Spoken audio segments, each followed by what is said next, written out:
¿Cómo les va, amigos de Más Cultura? Mi nombre es Moisés y hoy vamos a hablar de letras. Tuvimos la oportunidad de entrevistar a un novelista del realismo peruano, quizá uno de los más famosos. Estoy hablando de Alonso Cueto y bueno, por si a ustedes no les suena, quizá un poquito de su currículum les dé más pistas.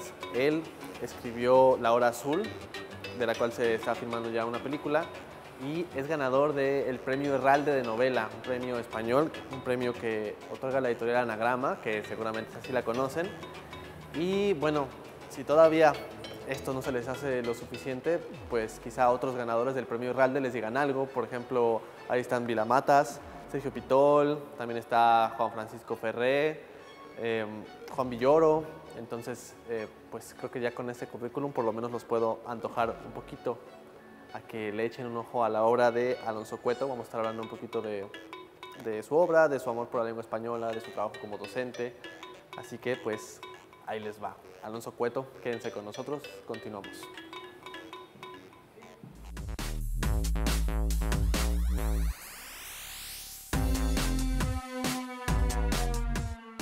La novela es un género imperfecto por excelencia.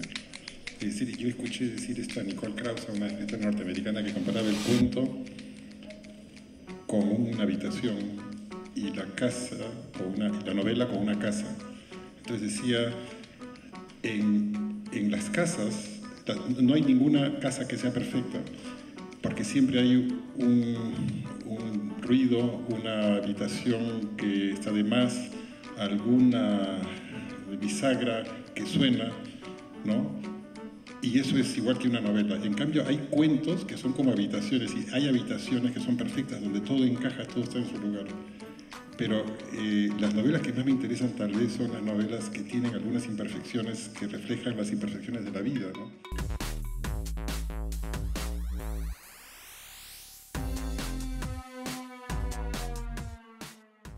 El susurro de la mujer ballena, La Hora Azul, La Batalla del Pasado, ustedes escojan de la obra que escribió Alonso Cueto, toda ella bastante celebrada.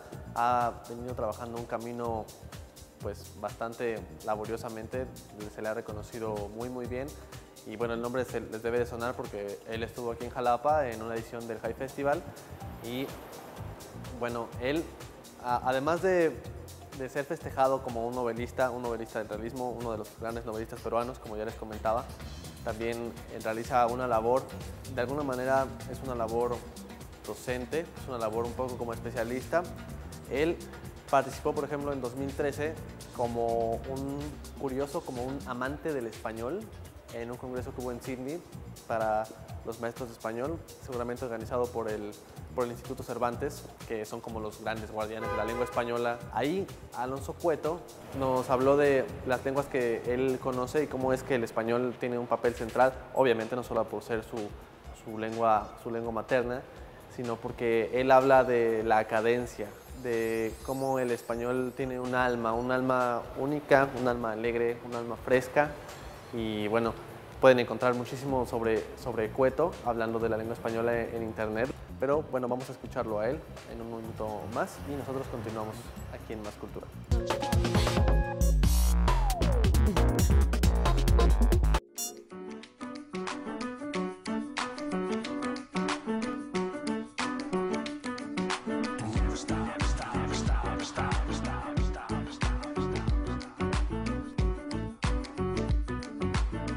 Estoy con Alonso Cueto, a quien le voy a robar unos minutos para hacerle varias preguntas. Estuve leyendo sobre usted.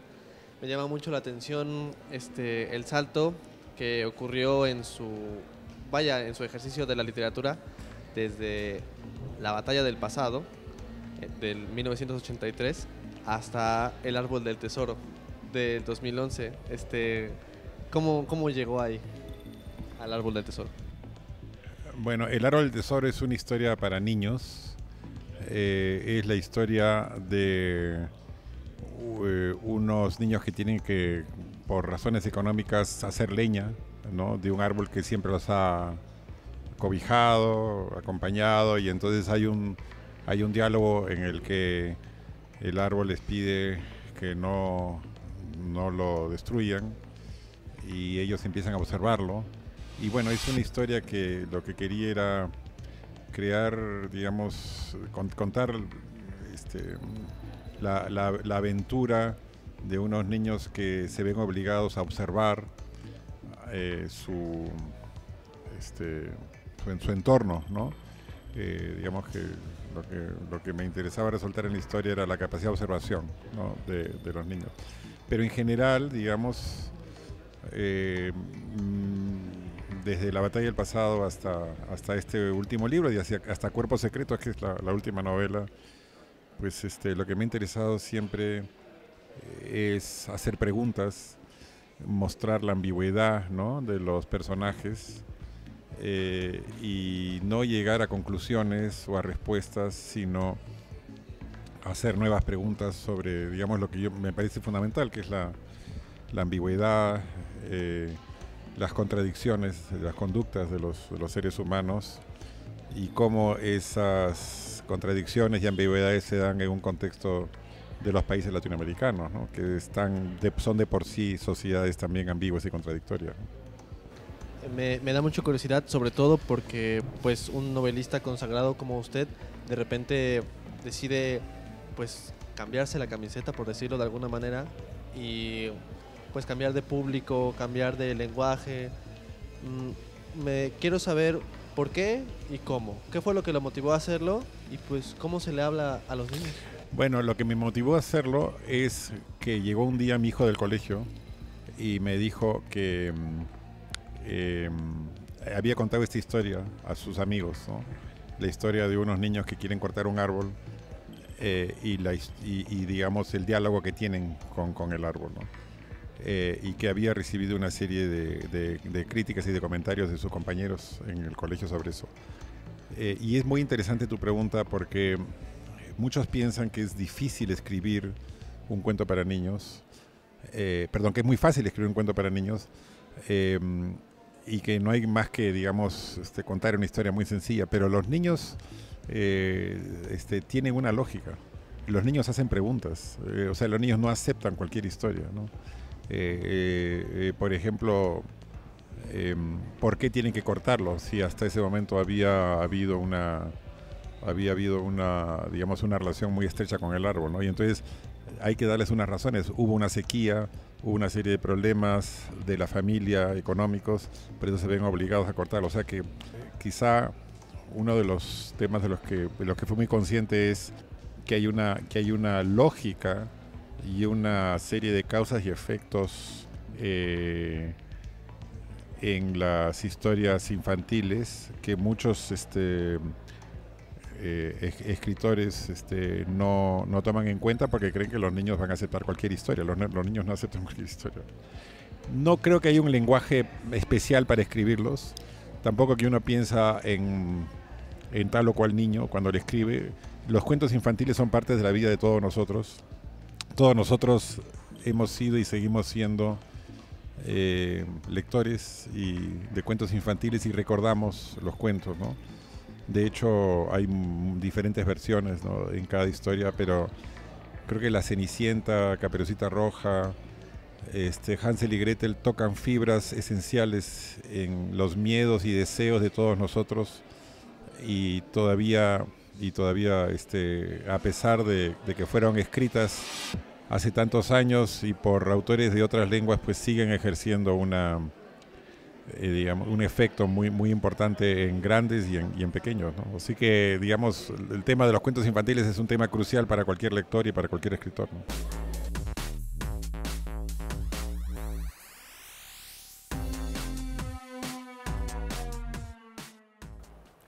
Alonso Cueto, como otros grandes artistas y sobre todo grandes escritores, ya desde pequeño sabía qué quería hacer con su vida. Ya sabía, por ejemplo, lo que iba a influir en él. Él sabía que la literatura de verdad te puede cambiar la vida, que la literatura de alguna manera puede cambiar el mundo. Y bueno, por eso empezó con lecturas tempranas de obras que a lo mejor ni los estudiantes de letra han querido concluir, como por ejemplo La Ilíada. También, por supuesto, anduvo transitando entre los otros grandes narradores como Henry James. Henry James es sin duda uno de sus escritores de cabecera. Tengo entendido, por ejemplo, que sus ejercicios de escritura consistían en... Él es una persona muy disciplinada, tiene como horario concreto para sus ejercicios literarios, y parte de ellos era leer sobre Henry James, leer, por ejemplo, La Vuelta de Tuerca, y estar practicando por varias horas hasta que su estilo, el estilo de Cueto, sonara un poco al de Henry James. Entonces, bueno, de ese tamaño la disciplina. También pasó por Chekhov, por Flaubert, y bueno, a él la educación se le hizo muy importante tanto en su casa, bueno, como todo lo que aprendió ya él por su cuenta, con disciplina, sabiendo dedicar su tiempo. Y bueno, ahora vamos a ver una cápsula para que ustedes se enteren qué es Funko Papalote. Funko Papalote es una biblioteca que está ubicada en Jalapa, Veracruz, una sede, y la otra en Morelia, Michoacán, y nos dedicamos a dar talleres de lectura. Bunko significa acervo de libros y papalote solo es la palabra mexicana que lo distingue, porque bunko es una palabra de origen japonés. Estamos celebrando nuestro 20 aniversario, por eso estamos aquí en el Jardín de las Esculturas. Estamos a punto de empezar una mesa redonda donde vamos a dar voz a la gente que ha participado con nosotros durante estos 20 años y escuchar qué piensan, qué ha sido para ellos Bunko Papalote, cuál es su experiencia con la lectura.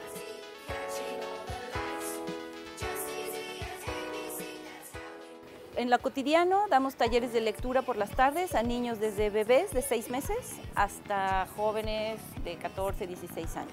Esos son los talleres, y el taller consiste en una sesión de 45 minutos a 1 hora, donde hay un tiempo para leer los libros de manera individual, luego hay una lectura en conjunto, en voz alta, y luego hay una actividad complementaria.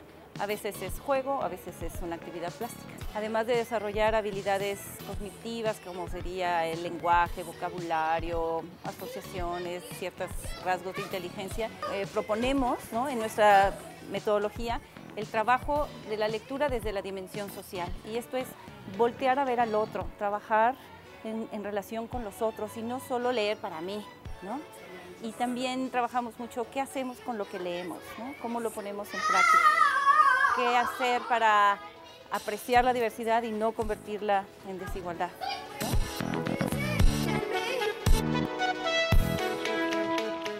Estoy muy contenta por el 20 aniversario de Bunko Papalote. Yo abrí un Bunko Papalote gracias al apoyo de Bunko Papalote aquí en Jalapa, en Morelia, hace ya 11 años, y pues ahora venimos a festejar estos 20 años del proyecto aquí. La filosofía es la misma, la metodología que usamos es la misma. Diríamos lo que cambia es la circunstancia, que es algo muy importante de Bunko Papalote como proyecto, que es un proyecto que puede compartirse en diferentes circunstancias. De hecho, tenemos varios programas en que trabajamos con niños de diferentes comunidades, no solamente en contextos urbanos, sino también en contextos rurales. Y ha sido un proyecto que ha llevado pues muchas cosas muy bonitas a partir de no solamente libros, sino a partir del compartir historias, de compartir la literatura a varios espacios. Es un proyecto de la sociedad civil. Lo que estamos festejando es que cumplimos 20 años de promover la lectura en México desde la sociedad civil. Eso es lo muy especial de Bunko Papalote como proyecto. Somos gente de la sociedad civil quien apoya a la comunidad, pues es la comunidad, digamos, ¿no? Es la sociedad civil, y entre todos pues hacemos nuestro granito de arena para que espacios como estos tengan lugar en México. Sí, pues invitamos a todos aquellos interesados en leer y en acercarse al mundo de la literatura y los libros de una manera compartida con otros, con sus iguales. Estamos aquí en Jalapa, en Río Tesechuacán, número 41, en la colonia Cuauhtémoc, muy cerca de Murillo Vidal. Y también en la página web www.bunkopapalote.com y en Facebook, Bunko Papalote.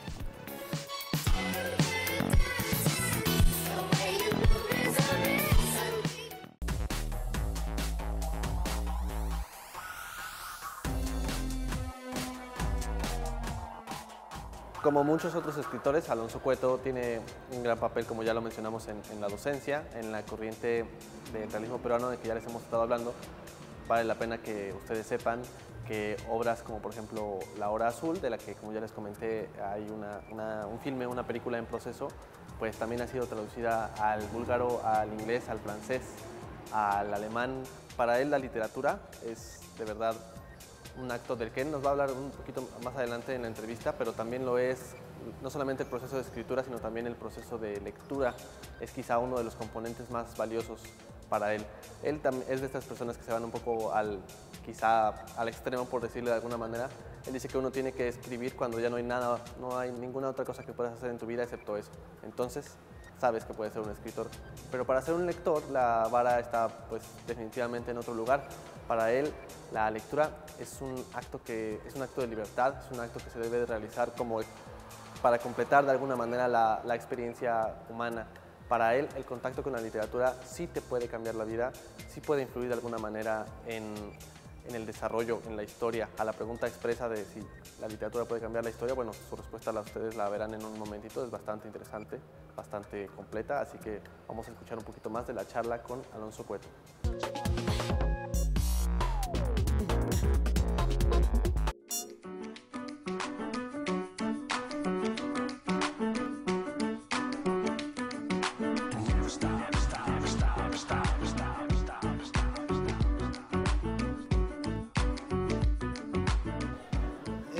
Las herramientas para comunicar un mensaje a través de bien una novela o de un libro para niños, obviamente pues deben tener sus diferencias.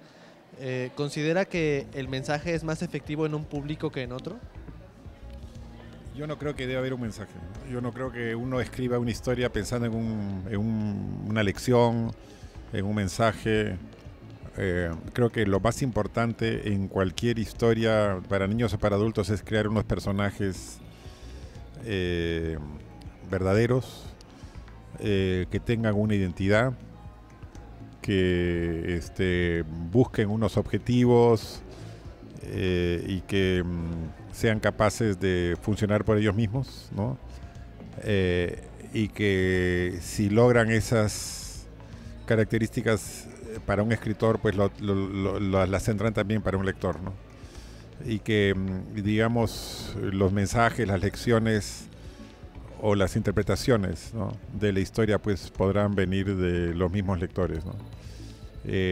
Yo mismo, ahora que te he comentado, he hecho una interpretación, pero pues es la mía, pero puede haber muchas interpretaciones, ¿no? Lo más importante no es eso, sino, bueno, que existan en tu mente y que existan en las palabras y que tal vez existan para alguien que las lee, ¿no? Que los personajes existan, ¿no? Si existen, bueno, yo creo que cuando uno termina de leer una novela, un cuento, tiene que pensar que lo que ha leído ocurrió realmente, ¿no?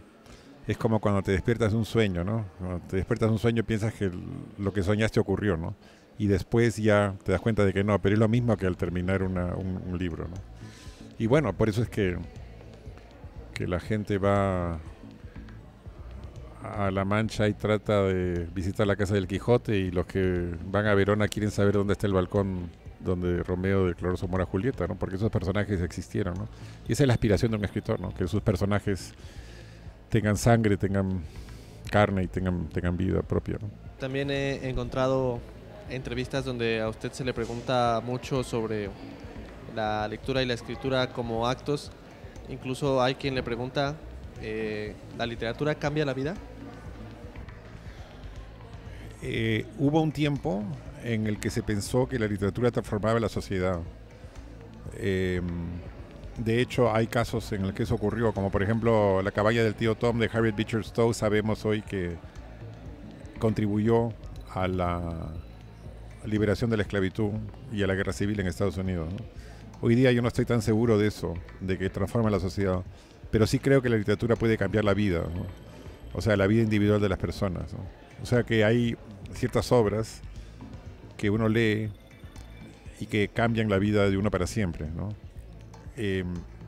La idea que tenemos del amor, o que tenemos de la venganza, o que tenemos de la soledad, está influida por los escritores que han escrito sobre estos temas.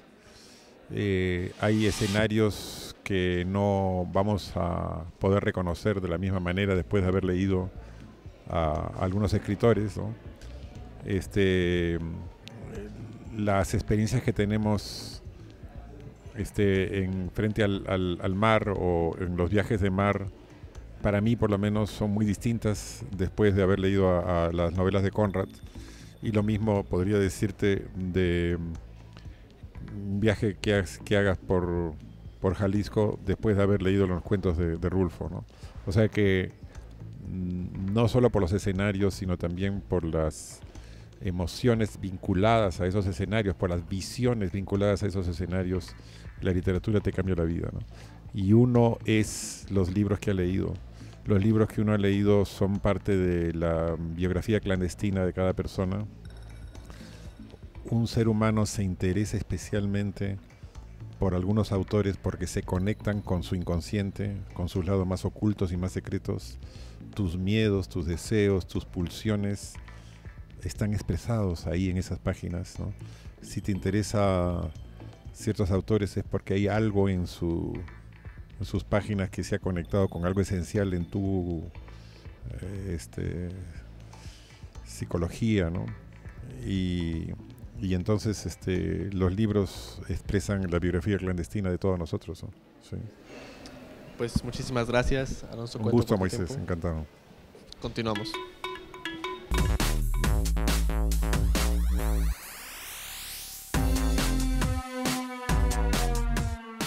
Hace un momento mencioné que Alonso Cueto es uno de los grandes amantes, de los grandes defensores de la lengua española.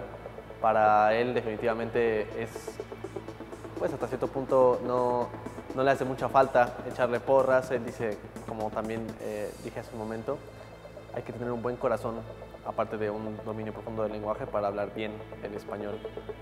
Y bueno, afortunadamente tenemos a este tipo de individuos que se dedican a promocionar, a crear, a defender, a querer en público a las lenguas. Ahora vamos a darle el espacio a otra persona. Él es poeta, se llama Natalio Hernández y seguramente lo conocen porque quizás sea el poeta en lengua náhuatl actual más famoso. Y bueno, para muestra, pues un botón. Él acaba de ser festejado por el Pen Club, que es quizá la sociedad de escritores más grande del mundo, en Nueva York, donde tuvo oportunidad de leer, de compartir pues el que es su imaginario, de dar una pequeña idea sobre lo que está ocurriendo con la poesía náhuatl. Entonces vamos a escucharlo, vamos a conocer un poquito de la poesía de Natalio Hernández y volvemos. Ixnocuicatl, canto de orfandad, es un canto que escribí hace unos 15 o 20 años y que Lila Downs ha interpretado, y este canto ha recorrido en todo el mundo. Ixnocuicatl, canto de orfandad. Mostla, que mannehuatl on miquis, amo que manchimo pueso, nican, oxepanican ni ongualas, cual sin huichichilin ni mocuepas, suachin, que maticonitas tonatiu, y camoyolo xiompa ompa niyetos guantotachil, cual sin tlahuili ni mitzmacas, cual sin tlahuili ni mitzmacas. Ompa niyetos guantotachil, cual sin tlahuili ni mitzmacas, cual sin tlahuili ni mitzmacas, cual sin tlahuili. Ya llegamos al último bloque de Más Cultura. Tuvimos el privilegio de escuchar a Alonso Cueto.